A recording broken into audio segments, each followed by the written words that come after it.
भर में EVM machine 2004 में लागू की गई। 2004 के मई महीने तक अटल बिहारी वाजपेयी प्रधानमंत्री थे। जैसे ही चुनाव हुआ, कांग्रेस चुनाव जीत गई। सोनिया गांधी उस समय पार्टी की प्रधान थी। कांग्रेस ने चुनाव जीता। 2009 में भी कांग्रेस ने चुनाव जीता ईवीएम में घोटाला करके। और ये घोटाले के दस्तावेजी सबूत डॉक्टर सुब्रमण्यम स्वामी, जो उस समय भारतीय जनता पार्टी में नहीं थे, जीवीएल नरसिंह राव, जो भारतीय जनता पार्टी में नहीं थे, जब लाल कृष्ण आडवाणी 2009 में चुनाव हार गए तो उन्होंने उसका अभ्यास किया और अभ्यास करने के बाद उनको पता चला कि ईवीएम मशीन की वजह से कांग्रेस ने हमें चुनाव हरवाया। तो मामला सुप्रीम कोर्ट गया और आडवाणी ने इसके विरोध में जागृति का अभियान शुरू कर दिया। 2009 के बाद कोर्ट में केस गया। डेमोक्रेसी एट अ रिस्क नाम का किताब जीवीएल नरसिंह राव ने लिखा, जो आज भारतीय जनता पार्टी का, आंध्र प्रदेश का ब्राह्मण, भारतीय जनता पार्टी का जनरल सेक्रेटरी है। जिन्होंने ईवीएम मशीन के विरोध में आंदोलन चलाया था, वो लोग आज ईवीएम मशीन के समर्थन में, सुब्रमण्यम स्वामी समर्थन में है, क्योंकि उसको राज्यसभा में सदस्य बनाया और जीवीएल नरसिंह राव को भारतीय जनता पार्टी का जनरल सेक्रेटरी बनाया। जब नायडू के विरोध में बयान देने का समय आया, चंद्रबाबू नायडू के विरोध में, तो बीजेपी ने आंध्र प्रदेश के जीवीएल नरसिंह राव को टीवी पर मैदान में उतारा। ये हमारे सामने अभी करंट जो डेवलपमेंट हो रहा है उसका इतिहास मैं आप लोगों को बता रहा हूं। तो मैं सबसे अहम बात जो आपको बताना चाहता हूं कि जिन पुरखों ने हमारे वोट का अधिकार हासिल करने के लिए लड़ाई लड़ी, वोट ईवीएम मशीन के अंदर जाने के बाद गायब हो जाता है।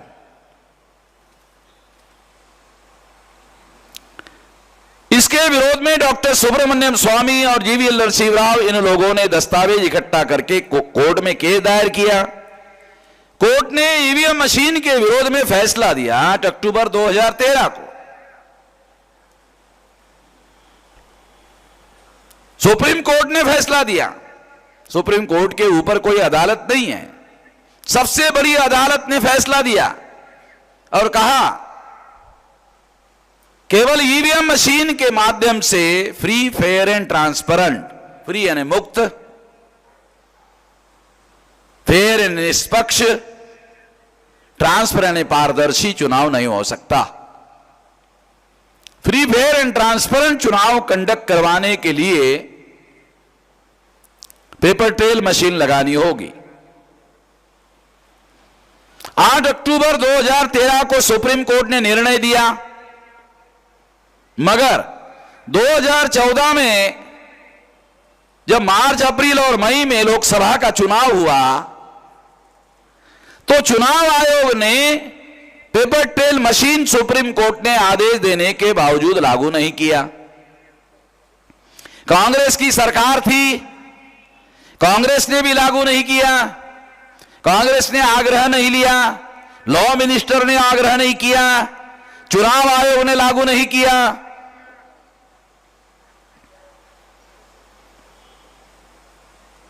क्योंकि बीजेपी और कांग्रेस और बीजेपी के बीच में गुप्त समझौता हो गया था। इस गुप्त समझौते में 2 बार कांग्रेस ने घोटाला करके चुनाव जीता, तो 2 बार बीजेपी को चुनने के लिए, घोटाला करने के लिए अनुमति समझौते के तहत दी गई। और इसकी वजह से 2014 के लोकसभा चुनाव में पेपर ट्रेल मशीन का पेपर ट्रेल मशीन घोटाला पकड़ने वाली मशीन है। ईवीएम में घोटाला होता है तो उस घोटाले को पकड़ने वाली मशीन का नाम है पेपर ट्रेल मशीन। वो मशीन 2014 में ईवीएम मशीन को नहीं लगाई गई, नहीं, सुप्रीम कोर्ट ने ऑर्डर देने के बावजूद भी नहीं लगाई गई। परिणाम 16 मई 2014 को भारतीय जनता पार्टी को भारत के संसदीय चुनावी इतिहास में 283 सीटें, इसके पहले कभी भी उनको नहीं मिली इतनी सीटें, 283 सीटें मिली और 31% वोट मिले। 31% वोटों पर आज तक किसी भी राजनीतिक दल को चुनाव आयोग के साइट पर जाने के बाद, अध्ययन करने के बाद हम इस नतीजे पर पहुंचे कि आज तक किसी भी राजनीतिक दल को,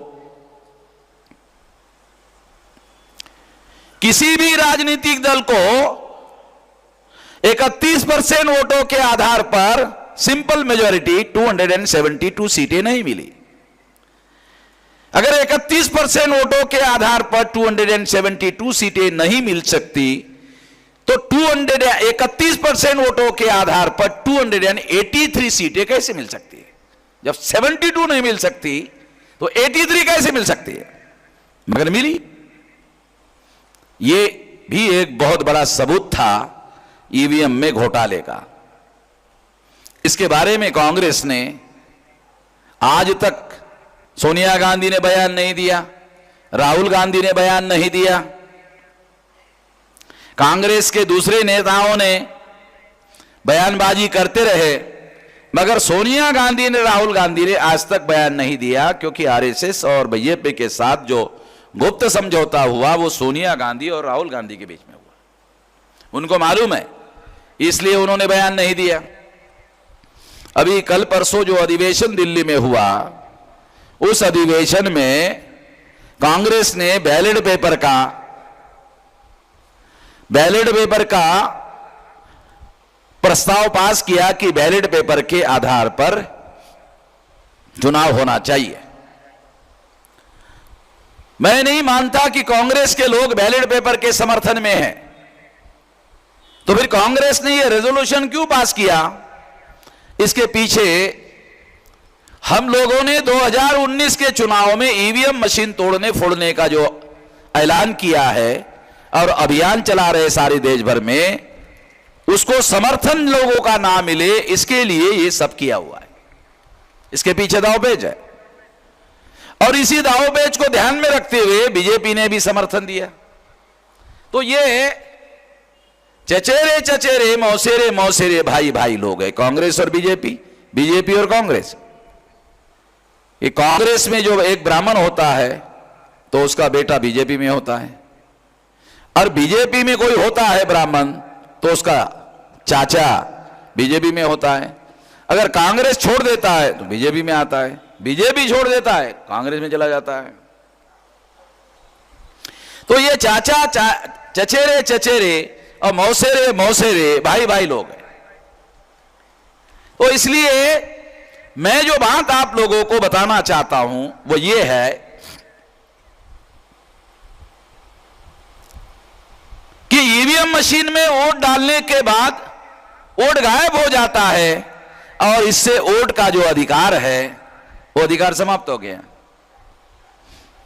जो प्रतिनिधित्व का अधिकार है वो तो वोट के ऊपर निर्भर है। अगर हमारे वोट गायब हो जाते हैं तो हमारा प्रतिनिधित्व का अधिकार अपने आप गायब हो जाता है, क्योंकि प्रतिनिधित्व का जो अधिकार है वो तो वोट के ऊपर निर्भर है। अगर हमारा वोट गायब हो जाता है तो हमारा प्रतिनिधित्व का अधिकार अपने आप गायब हो जाता है। हमारे वोटों के आधार पर हमारे प्रतिनिधि चुनकर आ सकते हैं।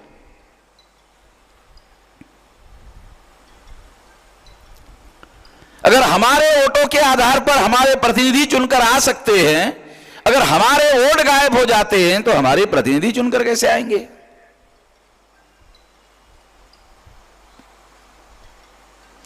कुछ लोग ऐसा कह सकते हैं कि यदि ईवीएम में गड़बड़ी है तो लखनऊ में अखिलेश यादव और मायावती के 2 लोग चुनकर आ गए। वो कैसे आ गए? अगर वो चुनकर आए भी है तो इसके 2 कारण हो सकते हैं। एक कि 2019 के चुनाव में यदि मायावती को और अखिलेश को भ्रम में रखना है कि ईवीएम में गड़बड़ी नहीं हो सकती है, तो ये भ्रम पैदा करने में वो कामयाब हो सकते हैं, भ्रम में रह सकते हैं। और भ्रम में रहने की, क्योंकि हमारे लोगों को भ्रम में रहने की बहुत आदत है, और उनको रखने का भ्रम में और फिर शिकार करने का, चुनाव में शिकार करने का। दूसरी बात, अगर 2 लोग चुनकर आए भी तो इससे यह नहीं कहा जा सकता कि ईवीएम सही है, क्योंकि इससे आप अनुमान निकाल सकते हो कि ईवीएम सही है, मगर अनुमान को हम केवल अनुमान कह सकते हैं, कंफर्म नहीं कर सकते। इसको केवल अनुमान कह सकते हैं। तो अनुमान को सत्य नहीं माना जा सकता, अनुमान को कंफर्म करना पड़ता है। और जब हम कंफर्म करने के लिए जाते हैं तो ईवीएम कंफर्म नहीं करती है। मैं आपको तर्कशास्त्र के आधार पर समझा रहा हूं कि अनुमान अगर केवल अनुमान है तो उसे तथ्य नहीं माना जा सकता है, सत्य नहीं माना जा सकता है। दूसरी बात, अनुमान को कंफर्म करने का काम जो लोग कहते हैं कि यूपी में आ गए, तो वो केवल अनुमान को तथ्य मानते हैं, अनुमान को फैक्ट मानते हैं, जो सोचने का तरीका गलत है।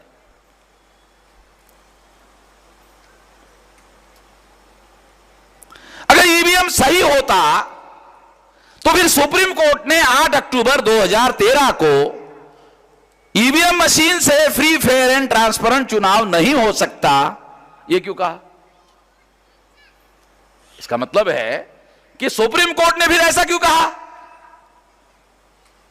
सुप्रीम कोर्ट में चुनाव आयोग ने ईवीएम मशीन में कोई गड़बड़ी नहीं है, इसे प्रमाणित क्यों नहीं किया? इसे सिद्ध क्यों नहीं किया? अगर सिद्ध किया होता तो डॉक्टर सुब्रमण्यम स्वामी की बात सुप्रीम कोर्ट ने नहीं मानी होती। सुप्रीम कोर्ट ने मानी, इसका मतलब है ईवीएम में गड़बड़ी है। सुप्रीम कोर्ट ने मानने के बाद ईवीएम में गड़बड़ी नहीं है, यह मानना मूर्खता के अलावा कुछ नहीं है, क्योंकि छानबीन करने का काम तो सुप्रीम कोर्ट ने ऑलरेडी किया।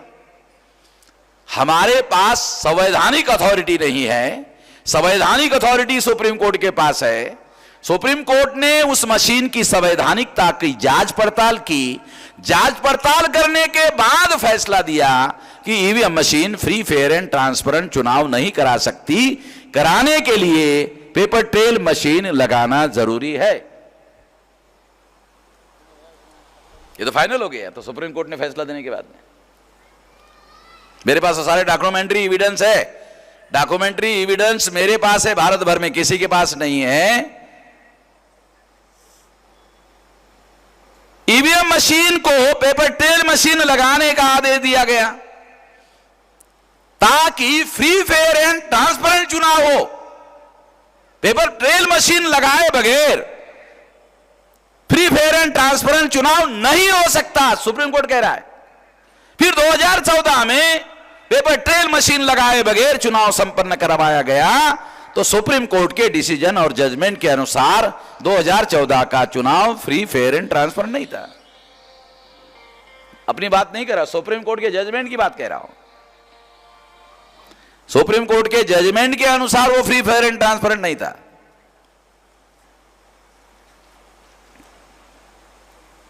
क्योंकि चुनाव आयोग ने पेपर ट्रेल मशीन नहीं लगाई, हमने उनको पूछा, उन्होंने हमको लिख कर दिया, उसका परसेंटेज हमने निकाला तो परसेंटेज था 0.33%। आधा % भी उन्होंने पेपर ट्रेल मशीन नहीं लगाई। हमारे पास डॉक्यूमेंट्री एविडेंस है, काल्पनिक बातें नहीं कह रहा हूं मैं, क्योंकि मैंने सुप्रीम कोर्ट में एक केस लड़ी और 24 अप्रैल 2017 को सुप्रीम कोर्ट ने मेरे केस में मेरे फेवर में डिसीजन दिया, जजमेंट दिया और चुनाव आयोग को आदेश दिया कि 100% ईवीएम मशीन के साथ पेपर ट्रेल मशीन लगानी होगी। मगर मैंने सुप्रीम कोर्ट में पेपर ट्रेल मशीन लगा होने के बावजूद भी ईवीएम मशीन की ही गिनती होती है, गिनती तो पेपर ट्रेल मशीन की होती नहीं है। बात सही है कि paper trail machine EVM machine का घोटाला पकड़ सकती है, प्रोवाइडेड, शर्त है जब कागज के टुकड़ों की गिनती होगी, जो पेपर के टुकड़े पेपर ट्रेल मशीन से बैलेट पेपर के टुकड़े बैलेट बॉक्स में पड़ते हैं, उसकी गिनती होगी तो ईवीएम मशीन का घोटाला पकड़ में आ सकता है। सुप्रीम कोर्ट ने पैरा नंबर 28 में पेपर के टुकड़ों की गिनती करने का आदेश दिया था, मगर पेपर ट्रेल मशीन की गिनती करने के लिए उस समय की कांग्रेस सरकार ने, क्योंकि 8 अक्टूबर 2013 में सुप्रीम कोर्ट ने फैसला दिया पेपर ट्रेल मशीन का, पेपर ट्रेल मशीन लगाने का, तो लगाने के लिए कानून बनाया गया पीपल्स रिप्रेजेंटेटिव एक्ट में, कानून में रूल बनाए गए, वो भी कांग्रेस ने बनाए, कांग्रेस के लॉ मिनिस्टर ने रूल ड्राफ्ट किए चुनाव आयोग के सलाह मशवरे से, और चुनाव आयोग, लॉ मिनिस्टर और कैबिनेट मंत्रालय में वो रूल पास कर दिए गए। उस रूल में 3 रूल है। नंबर 1, सेकंड नंबर के वोट जिस कैंडिडेट को पड़ेंगे वही कैंडिडेट रिकाउंटिंग की मांग कर सकता है। ये रूल कांग्रेस ने, लॉ मिनिस्टर ने और चुनाव आयोग ने बनाया। ये रूल सुप्रीम कोर्ट का जो ऑर्डर था 8 अक्टूबर 2013 का, ये रूल उसके विरोध में। इस रूल ने केवल सेकंड नंबर के कैंडिडेट को अधिकार दिया, तीसरे, चौथे, पांचवें, सातवें, आठवें, नौवें, 10वें किसी भी कैंडिडेट को अधिकार नहीं दिया। इसका मतलब है इक्वलिटी बिफोर लॉ, कानून के अनुसार सभी लोग समान हैं। इस मौलिक अधिकार का उल्लंघन किया, इसलिए ये अल्ट्रा कॉन्स्टिट्यूशनल है, ये असंवैधानिक रूल है। मगर बनाया, क्यों बनाया? क्योंकि कांग्रेस को इस बात का डर लग रहा था कि यदि रिकाउंटिंग की मांग कोई करता है और रिकाउंटिंग अगर होती है तो ईवीएम मशीन के अंदर का घोटाला पकड़ में आ सकता है। इस घोटाले को पकड़ा ना जा सके, इसलिए कांग्रेस ने, लॉ मिनिस्टर ने और भारत सरकार ने और चुनाव आयोग ने मिलकर एक रूल बनाया। दूसरा रूल बनाया कि ये जो बूथ है, अगर किसी बूथ पर डिस्प्यूट होता है तो रूल बनाया केवल उस बूथ की रिकाउंटिंग होगी। इसका दूसरा मतलब यह है, रूल का मतलब यह है कि दूसरे बूथ की रिकाउंटिंग क्यों नहीं होगी? क्योंकि दूसरे बूथ में गड़बड़ी है। जब बैलेट पेपर होता था तो बैलेट पेपर में सारे चुनाव क्षेत्र की रिकाउंटिंग होती थी। ईवीएम मशीन में केवल एक सिंगल बूथ की रिकाउंटिंग क्यों करते हो? इसका मतलब दूसरे बूथ में गड़बड़ी है, वो गड़बड़ी पकड़ में ना आए, इसलिए केवल एक सिंगल बूथ की रिकाउंटिंग करने का रूल बनाया। ये दूसरा भी एविडेंस है, ये मेरे पास सारे डॉक्यूमेंट्री एविडेंस है, भारत भर में किसी के पास भी नहीं है, केवल मेरे पास है। तीसरा रूल बनाया कि हारने वाला कैंडिडेट अगर रिकाउंटिंग के बाद जीत सकता है तो ही डिस्प्यूटेड जो बूथ है उसमें रिकाउंटिंग होगी, अन्यथा नहीं होगी। ये भी खत्म कर दिया, यानी किसी में भी नहीं होगी, जो होगी वो भी नहीं होगी। इस तरह से सुप्रीम कोर्ट ने जो ऑर्डर दिया पैरा नंबर 28 में कि काउंटिंग में अगर डिस्प्यूट होता है डिस्प्यूट होने की स्थिति में इलेक्ट्रॉनिक रिकॉर्ड के साथ साथ कागज का रिकॉर्ड होगा और रिकाउंटिंग में इलेक्ट्रॉनिक रिकॉर्ड की रिकाउंटिंग नहीं होगी, कागज के टुकड़ों की रिकाउंटिंग होगी। क्लियर ऑर्डर है। मगर जो रूल इन्होंने बनाए उस रूल के अनुसार रिकाउंटिंग होती नहीं है। सवाल यह है, सुप्रीम कोर्ट ने रिकाउंटिंग का ऑर्डर दिया और भारत सरकार ने रिकाउंटिंग के रूल बनाने के बजाय रिकाउंटिंग ना हो इसके रूल बनाया। सुप्रीम कोर्ट ने रिकाउंटिंग का ऑर्डर दिया तो रूल भी रिकाउंटिंग के होने चाहिए, मगर सुप्रीम कोर्ट ने ऑर्डर रिकाउंटिंग का दिया, उन्होंने रूल रिकाउंटिंग रोकने का दिया। और सारा डॉक्यूमेंट्री एविडेंस है मेरे पास। यह इस बात का दस्तावेजी सबूत है कि जिन लोगों ने ये रूल बनाए उन लोगों को मालूम है